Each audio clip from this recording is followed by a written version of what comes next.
Moro moro and welcome back to Culinary Role-Playing and into how it plays. I will give you a short overview of the system and then we will take a look at two returning characters, Takino and Valanor, to see how characters look in that particular system. And after that we will have a short one-shot adventure using the system that you can see how the game actually plays.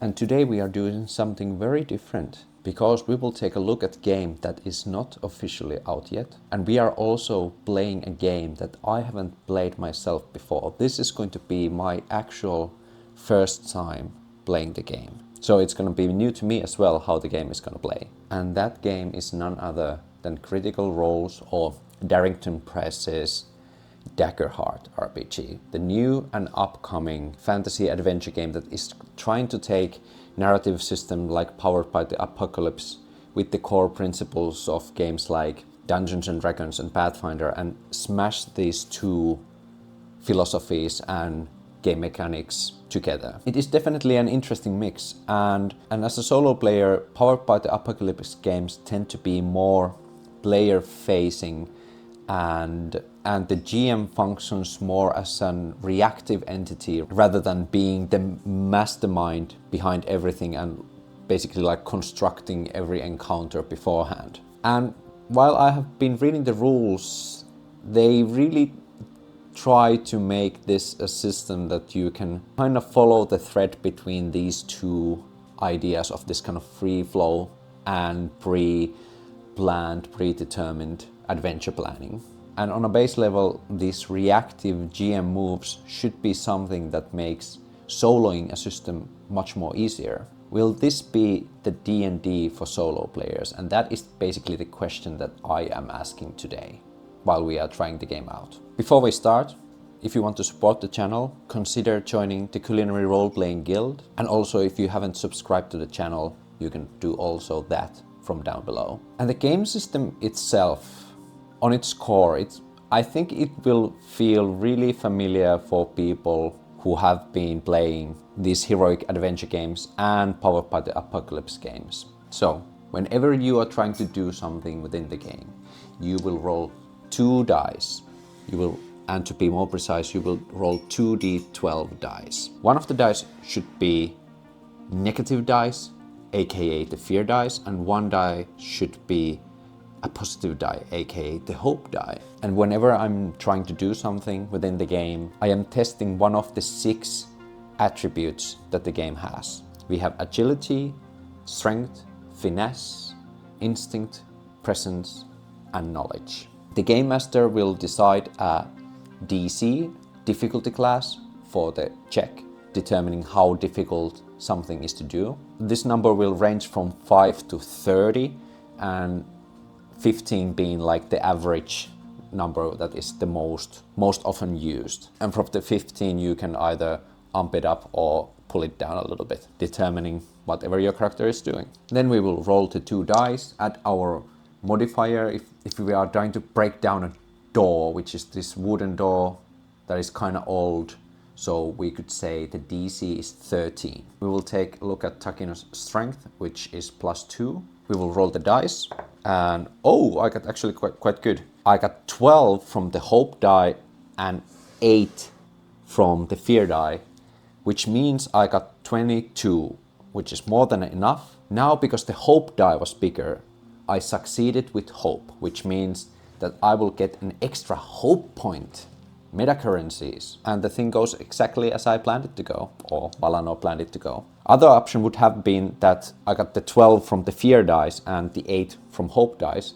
Then I would also succeed, but then I would succeed with fear, which means I would not get the hope die, and the GM would get a fear token. And fear token are basically these GM's meta currencies that they can use to create additional hurdles or obstacles in the way of the heroes And the fear tokens can also be things that the GM can activate different enemy abilities with. And the rules also state that whenever player either fails a roll or succeeds with fear, this is a perfect opportunity for the GM to make a move, which just means that GM can introduce different problems that might require checks to be made, or combat, or some other consequences like losing some kind of resource. We have stress, we have HP, we have hope. That is the basics. I think we can now jump right into the characters and see what the character sheet holds, because that will mostly cover everything we need to know of the game. So starting from up top, we have the basic information of the character, the level of the character. Then we have the attributes that we talked about already. Then we have evasion score and armor. Evasion score is basically your AC in this game. That means whenever an enemy character or GM will try to do some offensive maneuver against the player, GM will take actually a d20. GM doesn't roll 2d12, GM rolls d20 all of the time. And he will add any modifiers that any creature or circumstance might add to this roll, and tries to roll over the evasion score. And if the GM rolls over the evasion score, then they will succeed in that roll. And armor, I think we will also take a look at hit point and stress before I can talk about armor. Interestingly enough, DaggerHeart decided to go with hit point threshold route. So what we have here 3 different damage threshold, and then we have HP tracker, which is only 6 HP. And it works exactly as you would expect. Whenever you take damage that goes over these different thresholds, your character will take a varied amount of damage. And this definitely helps out the start of the game compared to other heroic systems where you have like 6 HP and you will get knocked out instantly. Because in this game, the most major damage that you can take is severe. So there is no situation where you will be knocked out instantly with one shot, unless there is some kind of very specific circumstance that might do that. And these are the numbers that will most often go up when you level up rather than HP. But as we can see, there is possibility that you will get more HP from different classes and subclasses, which is, I think this is kind of interesting choice to do, because it feels like they were trying to rip off the power creep a little bit and make the levels of from this is a class and level based system, and it will go from 1 to 10. But what I have read from the rules now, the thresholds will go up quite a lot and your damage will go up considerably. So if you were hoping for a system where level 10 characters would take on similar kinds of threats as level 1 and still being like at least marginally challenging for level 10 characters, that's not gonna happen, even with this system. That's personally something that I really don't like. I enjoy games where character progression is more lateral than vertical. More skilled characters will have more tools in their arsenal, but still really poor decisions and messing with the wrong groups of people will still be dangerous. Like, you won't be this superhero. And this is definitely a heroic fantasy, like super heroic fantasy system. And so what armor is? Armor basically works as a damage reducer, but you have a certain amount of armor slots that you can use before you have to take some time to actually repair your armor. So let's say if my character would take a 19 points of damage, which would be a severe hit that I would need to mark down 3 HP. I could use 1 armor slot to reduce that 19 points of damage by 7, so it would be 12, and then I would actually lose only 1 HP, because then it wouldn't be even over the major wound threshold. But then I would need to mark down 1 armor slot, and that is then spent until I have recovered that used slot in downtime. So this system I really enjoy. I enjoy the idea that armor is also an expendable thing. Then we have stress. And stress is basically a resource as well, which kinda is like your character's stamina. There are some heroic abilities that will use stress.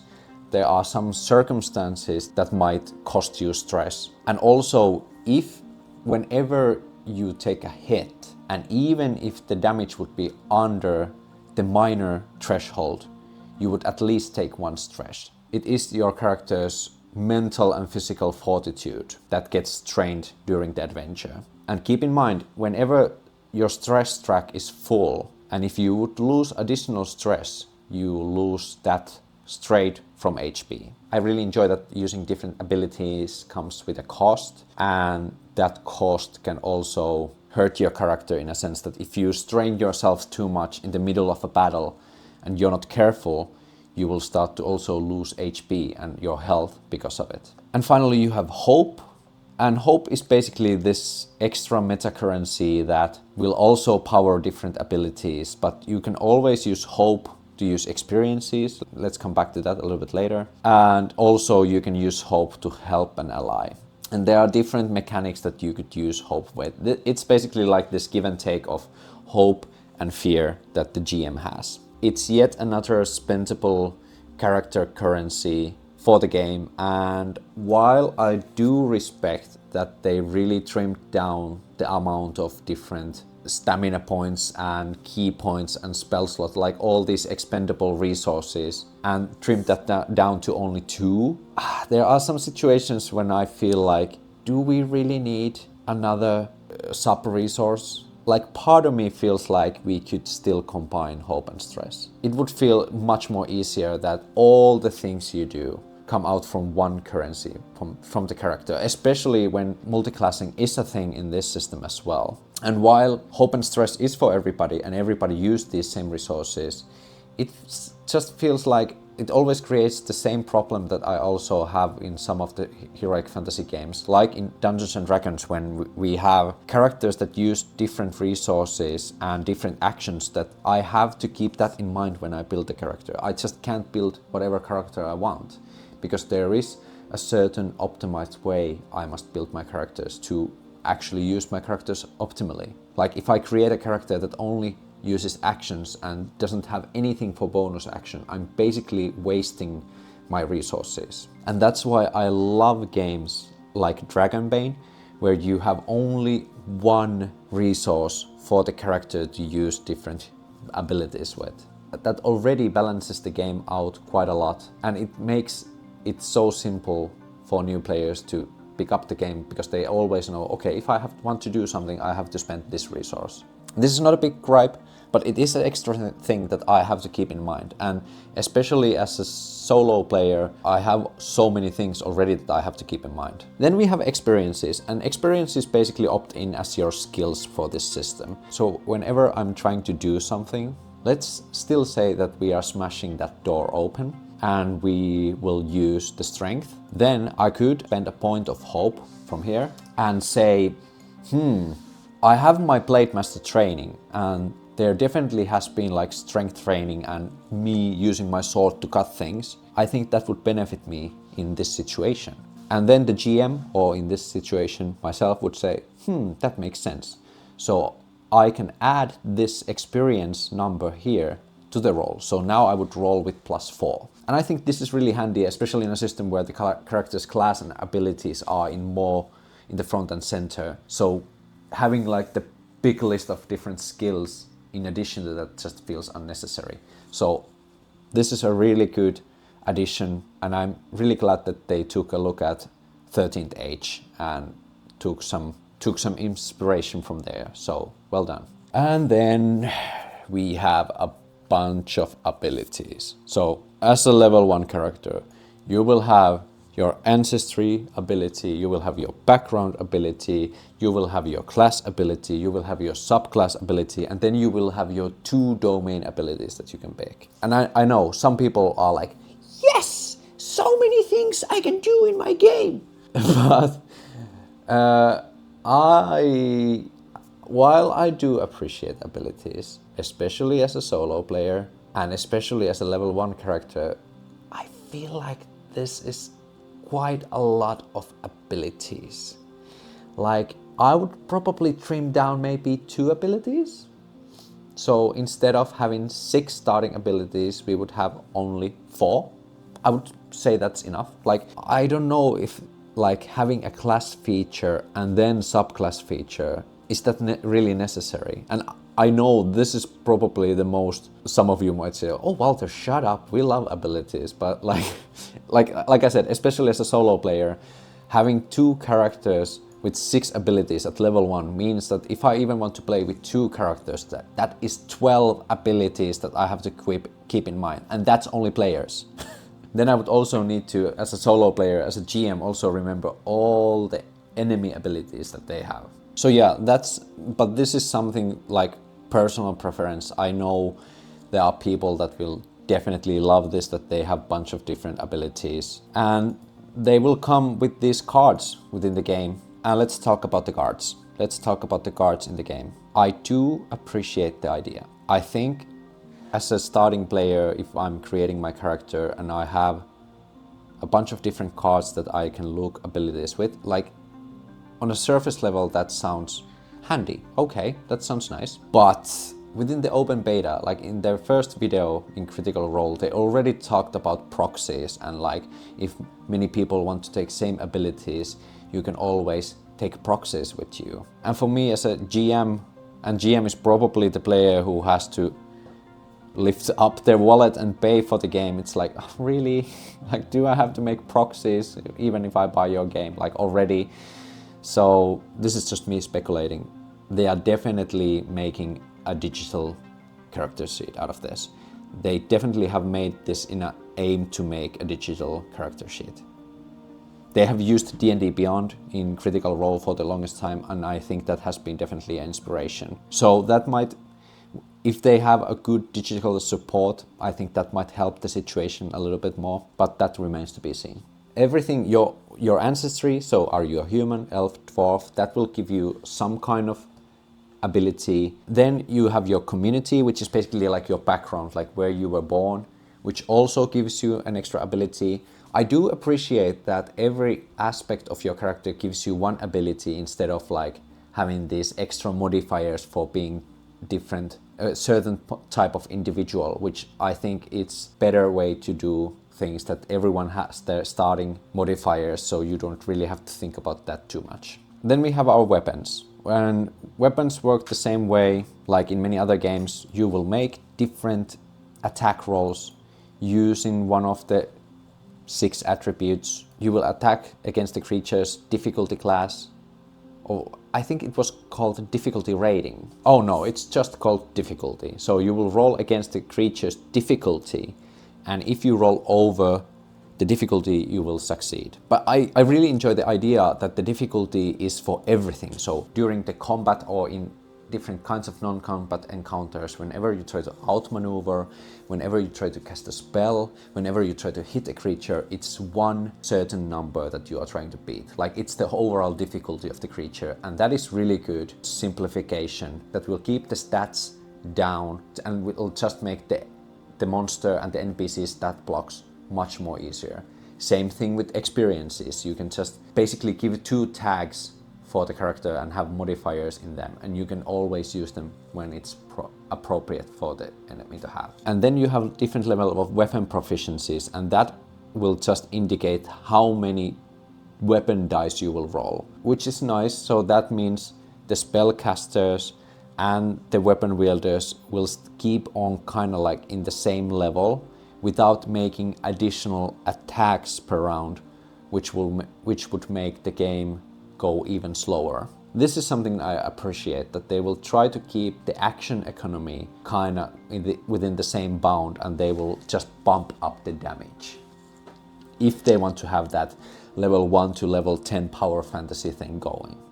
I think this is much more better solution. As a starting warrior, we have our damage dice for the Blade of Masters. I kind of made my own weapon here, but it's just like a long sword. And the weapons will have either physical or magical damage. I actually should add it here. And in this game, it's not like a major thing to have like magical damage. You can have a magical weapon at start, Just some creatures might be resistant to magical damage and some creatures might be resistant to physical damage. And quickly let's just talk about spellcasting. Like almost all the classes have some kind of form of spellcasting, which works like any action roll. We have spellcasting attribute, knowledge for wizards, and basically it just says on every spell, like you can have these grimoires, which are like your domain cards, and these grimoires have like 3 spells each. As a starting wizard, you have 6 spells that you can use. And you make a spellcasting roll, which is action roll against the difficulty of the enemy, or an overall difficulty class. And then if you succeed, you will do the spell, and if you're not, it's like any other skill. Some spellcasting is for free, and some spellcasting will cost you hope or stress, just like any other abilities. And unifying spellcasting and other non-spellcasting abilities just as abilities and make them on the same level, that's a really good choice. And I feel like the class balance in the game, I haven't like played everything already. Like I said, this is the first time I'm playing the game, but it doesn't feel like I need to have some spells to make my character interesting, which is really nice. And I don't think there's anything more to it. Like, I'm not gonna go through all the abilities that these two have. So I think we can jump right back into the adventure of Takino and Valanor, where these two are still trapped within the realm of corruption, where they found the lost temple of the Blade Masters, were able to sharpen the Blade of Masters, enhance its power, and defeat this mysterious succubus demon that had took over the whole temple. The two of them have been roaming around the realm of corruption, and finally they have located the castle of the Lord of Corruption, which hopefully should contain a realm gate that will bring these two back to the Trial Lands, their home. And to help us today to play the game solo, we will use an oracle. And today's oracle will be the Blood Unfolding Machine. And here's today's quest. Locate the realm gate within the Corruption Lord's castle. And we are starting with 3 blood points. And we will go this adventure kind of like point crawl style, scene by scene, and after every scene I will rate the scene from +2 to -2. So if the scene projected the story forward, I will give it +2, and if it was some kind of twist that completely halted the adventure and made our goal to be even farther, then I could even put it on -2. And whenever this score is 10, that means that will be the final scene, and we will reach the conclusion of the adventure. So after leaving the Temple of the Blade Masters, Takino and Valanor have been tirelessly scouting out the whole realm of corruption in a hopes to find a way, a realm gate, back to their own world, the Trial Lands. And after a long search, they have now reached the castle of the Corruption Lord. The Corruption Lord is the ruler of this realm, the source of all the corruption that has been leaking through to their world. The Corruption Lord is a powerful being, so I think Takino and Valanor's first form of tactic is to keep themselves hidden. I don't think they feel like they are ready to face that kind of danger. So this is definitely an infiltration mission. And now when they are threading towards the castle, we will start our first scene. And let's check from the expectation checker if things go as we expect them to go. So will they start their infiltration mission to try to get into the castle and find a realm gate so they can escape? Here we go. 4. Happens as expected. So Takino and Valanor, they find a nice little sheltered area of a ruined building within the courtyard of this massive Gothic style castle that would be ideal for any befitting vampire lord. Is he a vampire? Let's ask that from the oracle. Are we talking about vampires in here? Let's take, we need 2d10. Here we go. 10 is, and I think this is even. So this will be the even table, and then we have the extra d10 that will give us some extra spice.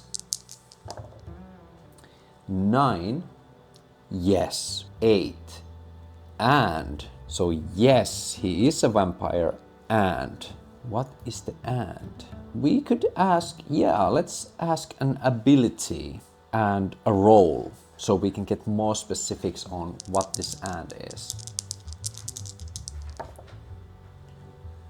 So absorb, well, vampire, surprise, surprise, and 6, faithful.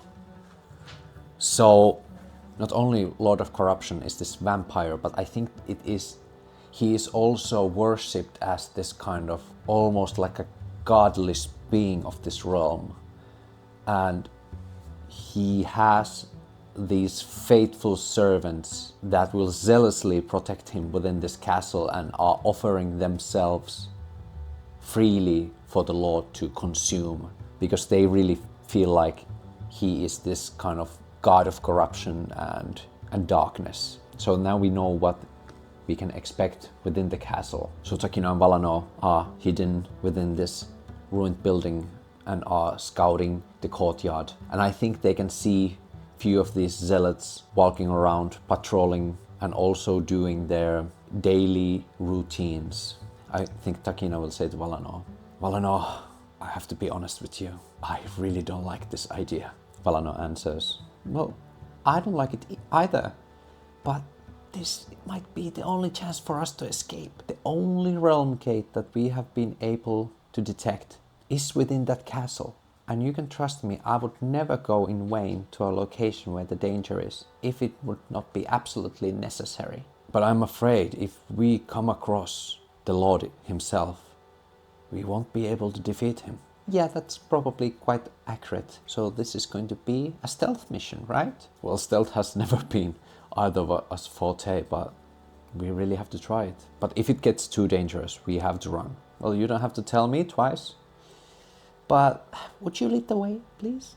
And we are probably facing our first stealth roll soon. But let's see if we have any helping abilities or experiences that we might use. Well, we can talk telepathically, that's one good thing.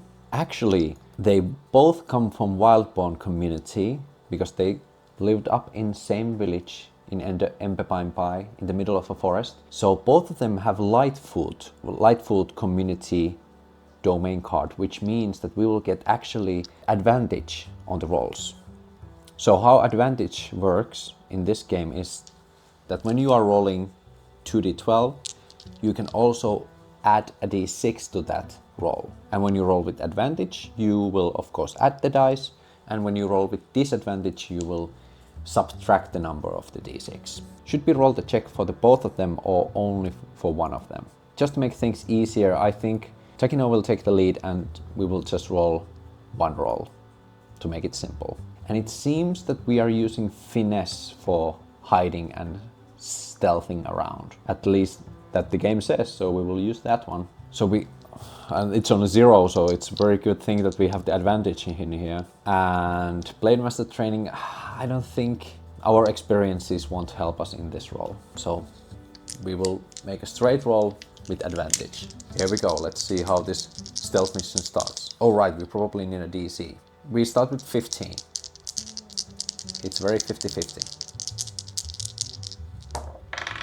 Here we go. And that is pretty good. Hope die is 10, so we actually get extra hope. That's great. Fear die was 5, so that's already 15, and we get +2, which is 17. We cleared the roll with hope. Really good start. So Takino and Valanor start their stealth mission by going from behind broken pillar to a broken stone fence to a broken stone wall. They are staying away from the gazes of the different cultist individuals. They know that they can't show themselves to anyone. These all zealots in here are ferociously supporting their lord and would not be easily persuaded to let them go.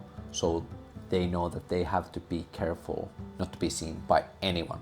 And their journey starts quite well. They are able to reach closer and closer into the castle. And when they are closer to the castle, that they can already see it towering in front of them, Takino asks from Valanor, I'm not sure that the front door is the best choice for us, but there has to be some kind of servant entries as well. Yeah, you're right. let's keep our eyes open on those. We could actually try to follow someone and see where they go. Yeah, good thinking. Let's try to find someone. And is there anyone around? I would say it's quite likely. Let's ask for the oracle. Likely that there is someone around. 10s, and again the special twist die. 7. Yes, there is someone around. And 8. And there is someone around, and they are already going in. I think, yes, there is somebody, and I think they hear this individual shouting to someone else something like, okay, I will take my break now. And somebody will answer them like, yeah, whatever, just go. And Valanor will telepathically send to Takino's brain like, perfect, let's follow that guy. And they find different ways they can follow this person to go basically to the side of the castle from the front gate. And there is this kind of small garden that contains very interesting looking plants. It is even surprising to see in this corrupted location that there is plants, but there definitely is. But they seem like twisted and somewhat magically charged, if that makes any sense. But they seem like unnatural. They are able to just follow this individual. They can see few other cultists that are also leaving from this side personal entrance. They are waiting and they are timing themselves in a way that when they see that there's no one at the door, they both carefully slide inside the castle. That went really well, so definitely we will add 2 points. That was a major thing that we were able to get inside the castle. But now, because we don't know what to expect inside the castle, let's make a scene prompt. Let's see what comes across with these two. Let's roll the dice. 4. Risk about to trigger. Risk about to trigger. I have already few ideas what this could mean, but let's roll the risk. Let's see what the risk is. Here we go. 6. Give enemy advantage. I think Takino and Valanor are now walking inside the halls of the castle. They are trying to scout every location there is. They are opening every door and they are like, round gate, where is it? Is it there, Valanor? And they are checking every door, going through the corridor. And then Takino opens one door and right in front of him there is a guard who is like, intruder! And they are almost starting to shout out intruders. How will these two react to this? I think Valanor will quickly try to cast slumber spell on them and try to make this guard go to sleep. Make a spellcast roll against a very close target. On a success, they fall into a temporary sleep until they take damage or GM spends a fear to awaken them. Okay, we start out with 2 fear, but I won't just spend fear to nullify this effect. I will only use that if it makes sense within the story. So let's see if Valanor can just cast this spell, and I think we need a general cultist stat block. Okay, I will use this tier 0 enemy. The tier 0 enemies are for characters level 1 to deal with, and instead of having this jackknife bandit, we can just say that it's jackknife cultist, and the experience is cultist, so we can add that in whenever that's necessary. And I might think about some other move that they have. But their difficulty is 12, so we need to roll over 12 in order for us to cast the spell successfully. Knowledge is our attribute, and our knowledge is +1.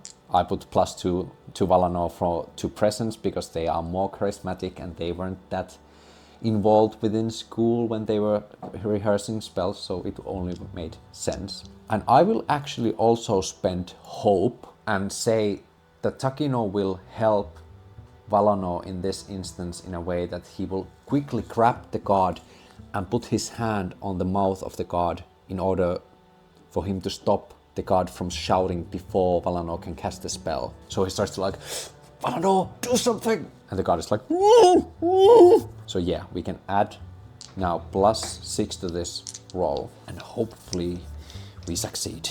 12 with +1 with advantage. Here we go. Ooh, we succeed, but it is with fear. So that means we can add another fear. I really want to test the combat system of this game as well with you guys. So I'm gonna spend that fear now to make some complications happen.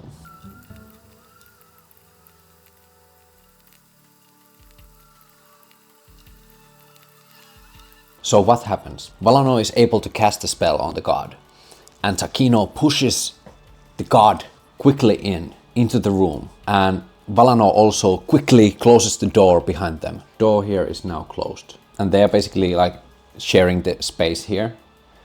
But what they did not notice was this was actually a resting room for some of the guarding cultists, and there is actually 2 cultists right now sitting at the table eating, and they slowly turn to watch as these 2 barge in with one of their fellow cultists completely passed out from magic. Okay, so now we can get into the combat. So how basically initiative and combat works within DaggerHeart is that first players kind of have the initiative. They first start to make different actions, and GM is distributing who can go at what time. And whenever player wants to do something, they must create an action token for the GM. And then whenever someone either fails or succeeds with fear, that is moment for the GM to use either fear tokens or action tokens to give turns to the opposing enemies.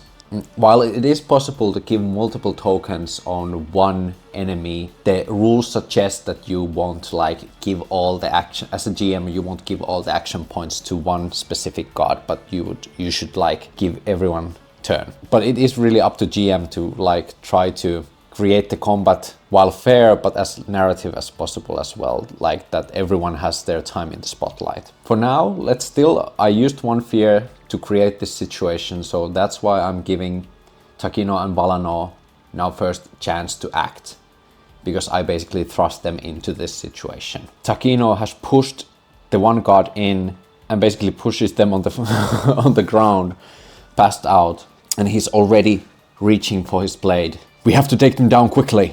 And he basically rushes in. I think he tries to use non-lethal means for now. He's trying to hit with the hilt of his blade against this cultist. So now, would I already want to use my class feature as a guardian, which is unstoppable? Once per long rest, you can become unstoppable. Your unstoppable die begins as D4. Place it on top of the right starting with dice highest value facing up. While unstoppable, you gain resistance to physical damage. Add additional D6 to any damage rolls you make. You can spend stress to re-roll any single die you've rolled. Anytime you roll damage dice, reduce the unstoppable die value by 1. I will do that now. We will be unstoppable right now. Let's do our first attack, and we can use either strength or agility to our rolls, and our strength is +2, so we will definitely use +2. So let's try to attack the cultist number 2, and we need to beat 12. Here we go. 5 and 5. Perfect. When you roll doubles from the dice, that means it is a critical. So we instantly gain 1 hope, and we would clear stress if we have any. We don't have any stress, but we immediately gain hope. That is great. In addition to that, we can take the full roll of our weapon dice, which is 8 right now, and we can add that into our next upcoming damage as an extra damage. So we right off the bat deal 1/8 damage, and we will add this die roll to that to see if we can deal even more damage. That is 6, so it is 14, which is just to the severe limit. So we will deal 3 points of HP damage to the first cultist. Great hit in. This enemy has 2 HP left. And now we also have to... and I forgot... Well, that's fine, because I forgot that we also have the D6 from the class ability. Already forgetting about all the abilities. But that doesn't matter, because we threw the maximum dice, so 3 damage was the biggest amount of damage that we could have done anyway. I would probably hope that there would be after the severe limit, like at least like if you roll double the severe, it would be additional damage. Like for example, if the severe amount is 14, if I would roll 28 points of damage, that would be like 1 damage more or something like that. Because it feels like kind of silly that you gap out in a major wound and doesn't matter how much you roll, it doesn't benefit you. I would want some kind of system that would reward gaining additional, like even more damage, even though like the threshold would be huge, but like at least some incentive to roll high damage values, because this game is about rolling high volumes of damage, so why wouldn't you have that kind of system? Like after severe, every 10, I will actually do a custom rule right now. After severe, every 10 after that will also give you 1 extra damage. So now we can see, so we had 8 plus 6, because that was from the crit, that is already 14. Then we rolled a 6, that is 20. Now we roll a d6, and if this is 4 or higher, that will mean it will go over 24 and we deal 1 more extra damage. That is 2. Not enough, so it's only 3 damage, but we at least had the chance to do that. I am happy with this result. I will now also create 1 action token for the GM, and we will definitely keep on going. Narratively, I think it would make sense that Takino just will keep going and try to hit another time. Before I do that, I will lower our unstoppable by 1. Actually, I think in this moment, Valanor has some time to come here and use another point of hope to also distract this god. So they are going for it together, like Valanor is as well coming there, distracting this enemy who just got hit.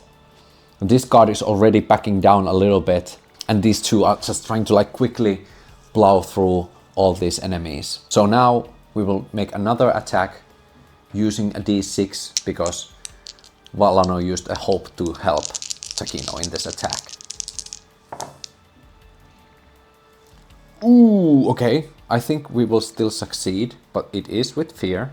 9 from fear dice, and we got 3 from hope dice. That is 12 already. That is enough. Plus 3. So that is 1 fear token for GM, and also one action token for the GM as well. Let's first roll the damage. As an unstoppable is still on, we get d8 plus d6.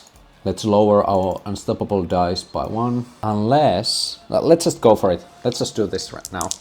I was thinking about, should I re-roll the hope dice in order to get a better result from the hope dice, but fear was already 9, so I will leave it to this damage die. We can re-roll one of them. Here we go. That's a good thing I did it, because we got 1 and 1. That's not gonna be enough. I will now use my unstoppable to reroll 1 dice, which is the d8 damage die. 7, that is 8. Definitely better result. That is just enough to hit the major threshold mark, which is enough to take out this first god. So Takino is able to first hit the god with the hilt of his Blade of Masters. Valanor is basically coming there as well, pushing the god to the wall, and they are basically like pashing this cultist unconscious. Not dead, but unconscious. We have lowered unstoppable to 2, and now, because it was with fear, I will take the GM turn. First, I will use 1 fear point that this god will waken up. He was like, oh, what happens? And I'm using those action points for both of them to make a move right now. And they are basically like coming from the other side, both taking each of them on. So let's make an attack first against Takino. Against Takino, evasion is only 6. Here, let's roll a d20 to see if the god hits. The god has 0 modifier, so it's just straight roll. That is 7, that means it will hit. I will use another point of fear to activate a special ability. These enemies have this from the above, which gives them 3d10 if they attack from above. But I would say that they have this kind of ability, united by zealotry, which means whenever one of them is taken down in combat, they will roll with 3d8 instead of 2d8 damage. So here we go. That will be 3d8 points of damage. There we go. That's gonna be against Takino. Poof. Ooh, well, not that bad. 11 points of damage. I will probably use one of the armor slots. I can also use hope instead of armor slots, but I have other uses for hope, so definitely let's just mark one slot down for now. So one slot has been taken. We reduce the 11 points of damage only to few damage, which means we don't even take 1 point of damage, but we take 1 point of stress. Because even though the damage would not be enough to go over the damage threshold, you will always take at least 1 stress. The other attack goes against Valanor, whose evasion is 9, so it's a little bit higher. The next attack. That's 17, I'm rolling really well, so that definitely hits. Now I'm using Takino's ability, I am your shield. When an ally very close to you is going to take damage, you may mark stress to stand in its way and take the damage instead. Reduce the damage by the value equal to your strength rate. You may also reduce the damage by spending armor slots. So basically in this situation, the first guard is coming and trying to slash Takino with their like this kind of ceremonial sword. And Takino is able to parry the hit to the side.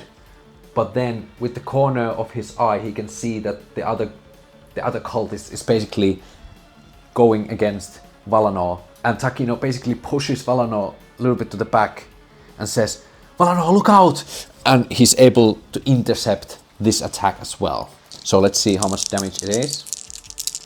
So we reduce this damage by the strength value. Oh, this is a big hit. We will probably use armor on this one. That is 19 points of damage. Ooh!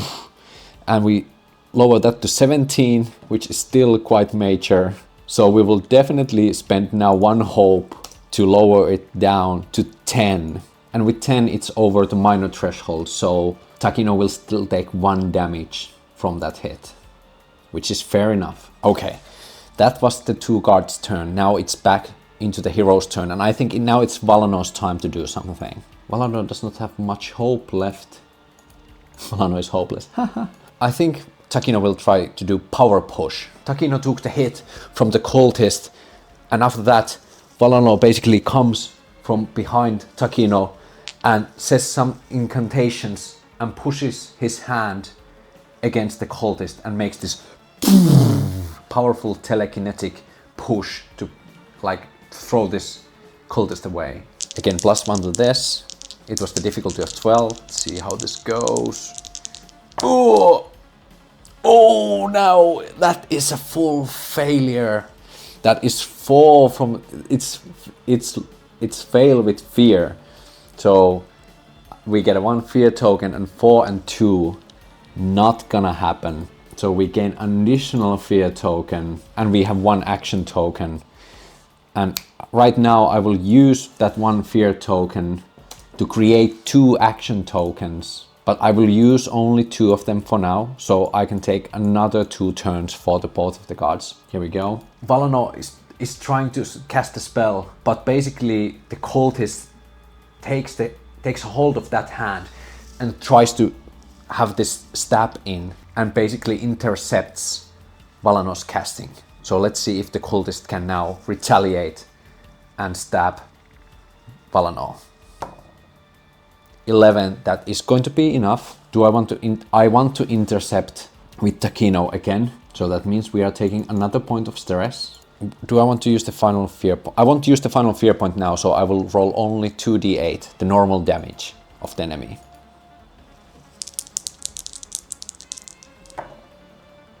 That is 10 minus 2 of the strength, that is 8. That would be minor threshold. I'll accept it. So Takino takes 1 more HP damage. So basically at the same time when Takino is fighting with the other cultist, he can see again the situation where this other cultist is trying to has taken a hold of Valanor's hand, is trying to stab Valanor in the head. Takino basically reaches out, stops the short sword with his bare hand. It basically goes partially through his hand and it's like crying in pain. But he was able to intercept the blade before it went straight deep into Valanor, which this was a preferable solution. Now it's the other enemy's turn, and they will try to attack as well against Takino. That is 10. That hits. I will keep hold to that fear point, so I will roll regular damage.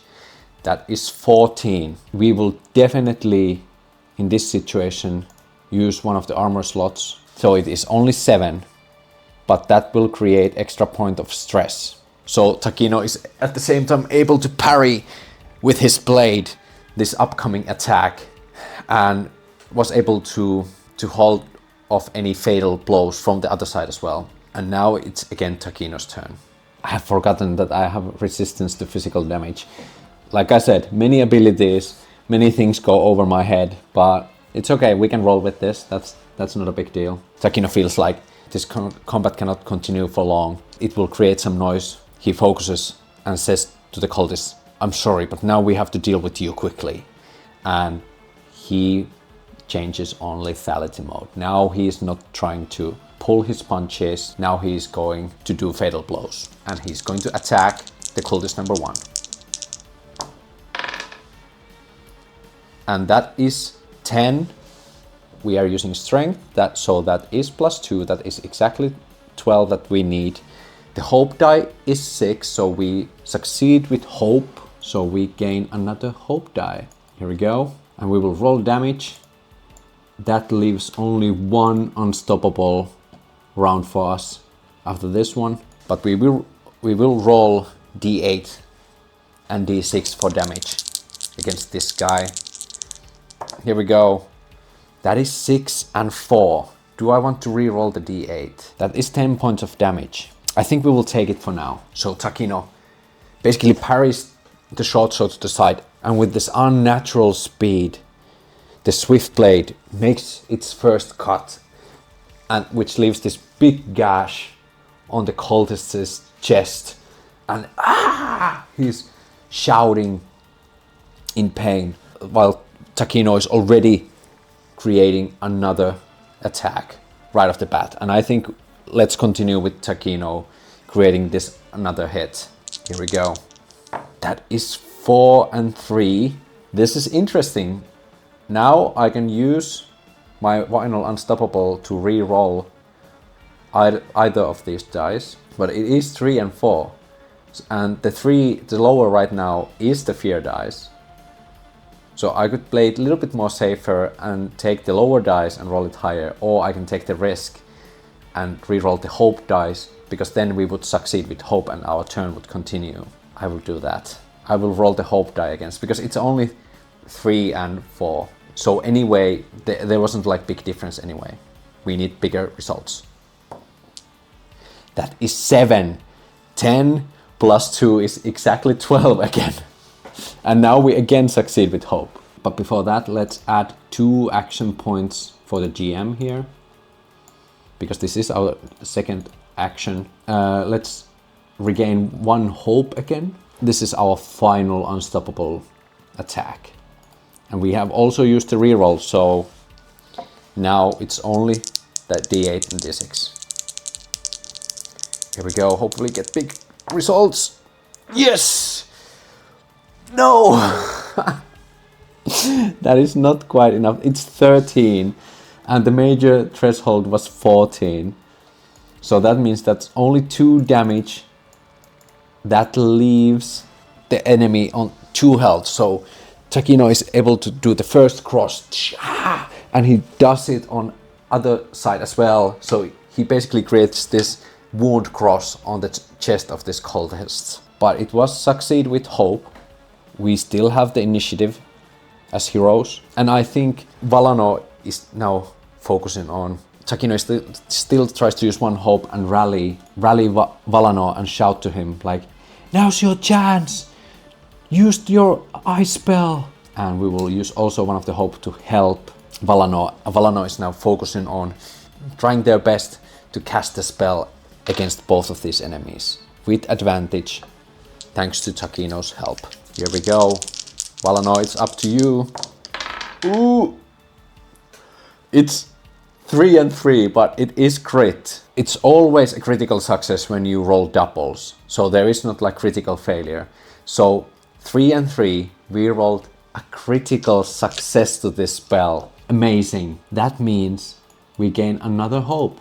And the ice spikes will deal 6 extra damage plus the d6. Valanor finds this moment of clarity. The whole room basically turns into this like frosted ice cave basically, and the spike starts to throw out of like every position against the cultists, dealing 9 points of damage, which is over 8 major damage threshold, which means the other one goes basically like gets pierced by the spikes and goes limp, and this other cultist which was on Valanor's face needs to back down quite a lot, and even then gets like his legs pierced and he's like screaming in pain. And I want to continue this Valanor's momentum, and he will take a step closer and now try to do the power push one more time. And because it was a critical success, I will say that the advantage that the Takino gave will create this momentum that they can use the advantage again. Oh, and that is really good. That is 20, because 5 from the advantage, 5 from the fear, and 10 from the hope. So we succeed with hope again. We have now created another action token. Valanor gets another hope token and damages the enemy with a d10. And that is 9. And the enemy gets pushed into this wall like, oh! And for the sake of everything, we succeeded with hope. The enemy has 1 point of damage left, is only one standing, and we still would have a turn as heroes. I would say that the enemy is getting pushed to the wall and is completely knocked unconscious. They both are breathing heavily. And Takino says, Valanor, you alright? Yeah, I'm fine. It was quite intense. Whew, I didn't expect this to happen. Takino as well, like, yeah, me neither. And they can see that one of the occultists is still like conscious. The one that got pushed to the wall is like and Takino basically pushes this cultist to the wall, and it's like ugh! And Valanor, with surprisingly mean demeanor, closes into the cultist and asks, look, I am really tired of this tantrum that you pulled us in this room, so please spare us the inconvenience in the search of the realm gate and just tell us where it is, please. And one of the ice spikes emerges from the wall, and it comes right next to the neck of the cultist. Yeah, this is definitely an advantage situation, and this is definitely intimidate. I think we will use presence, and I will use hope to use story or legend for every occasion. Experience. Valanor is basically just saying, do you know the story of the village kid that tried to mess with the frost giant? You really don't want to be that kid. It's not a nice story. So yeah, we will add our experience. And actually, let me take that back. Let's keep the hope. I know that we are School of Knowledge wizard. Adept, you can mark stress instead of spending a hope to use an experience on a roll. If you do, double experience modifier when you add it. So let's take stress instead. So we can actually add 4 to our intimidation presence roll. So we'll take 2d12 and add +6 to this roll. Poof. Ooh. And that is 9 from the dice, 6 from the hope, 3 from the fear. 9 plus 6 is 15. And we will probably use the difficulty of the minion, which was 12. Definitely a success with hope. Another hope point for us. And the cultist is like, okay, I will take you there. Just I'm not ready. Only our Lord can take my life. So please don't, please spare it. We are not after your Lord. So if you just take us to the realm gate, we will be out of your hair. I will do as you ask.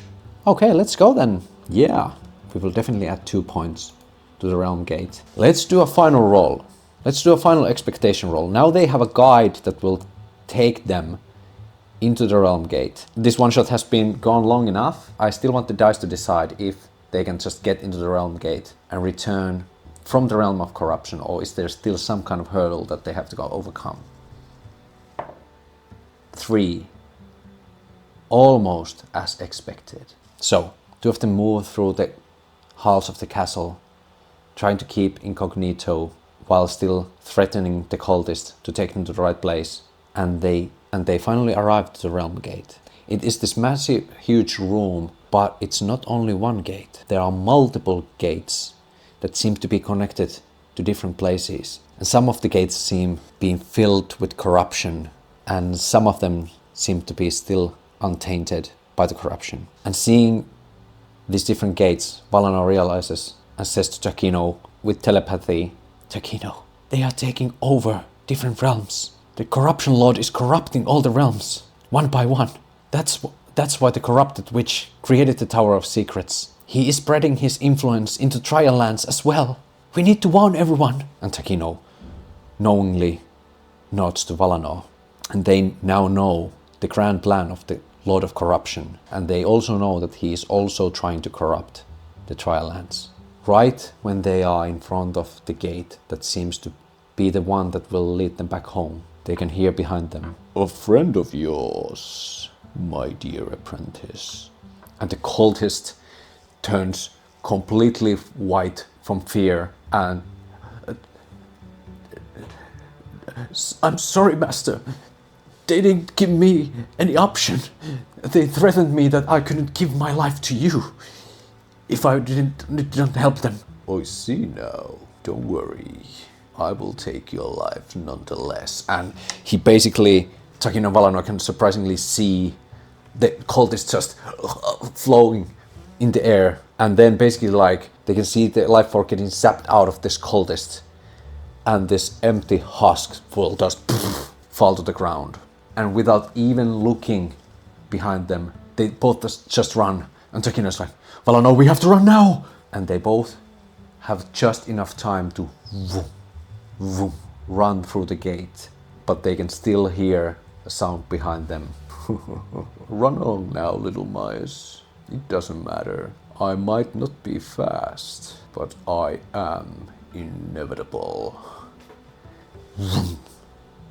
And that is the final words they hear from the Lord of Corruption. And that is also where we will end this one shot. Wow! This is a major turning point for Takino and Valanor. We didn't quite get end to the quests using the plot unfolding machine, but it just found its natural end, so I didn't feel like stretching it for the sake of it. Overall, I think the combat flows pretty well, at least when there is like few characters. I don't have any complaints for that. I still think there might be a little too many abilities. I was able to remember some of them, but yeah. And again, I feel like having like two distinct like stress and hope, they could be combined into one. I really feel like they could be combined into some kind of one resource. They work well enough, but that's just how I feel. I enjoyed the experience use. I enjoy that you can make basically like these traits that you can find in Cortex Prime or Fate, and using those you can basically give you modifiers. It's also the same within 13th Age, and it works wonderfully. I think that is really good simplification for this kind of system. So yeah, I definitely 100% think, if you are one of those people who think like, it would be so fun to play 5th edition, but like more with like a solo feel, this is definitely a game for you. Like, I think this is a perfect game for people who want to play a 5e like game, but want to be it more suitable for solo. I think this game is really good for solo, especially with the fear plot points that you can spend, because then it feels also justified as a solo player to like, okay, now I have like 5 fear points. It's a good point for me to use some of them to create opposition. And also that I don't have to keep like initiative tracker on my mind. I can just determine who goes next, and then I can spend those action tokens from the enemies to move them. So I think that dialogue and that flow of the game works really well. But overall, I'm really excited to see where this system goes next, and they will definitely probably tweak the game. So I am excited to see what they do. Hopefully you enjoyed this video. Leave a like and subscribe. And if you really want to support the channel, the best way you can do it right now is to join Culinary Role Playing Guild. I will make content like this from different systems as well every week. So hopefully I can see you in my videos real soon. But that's all for me today. Now it's moro moro, and I hope I see you next time.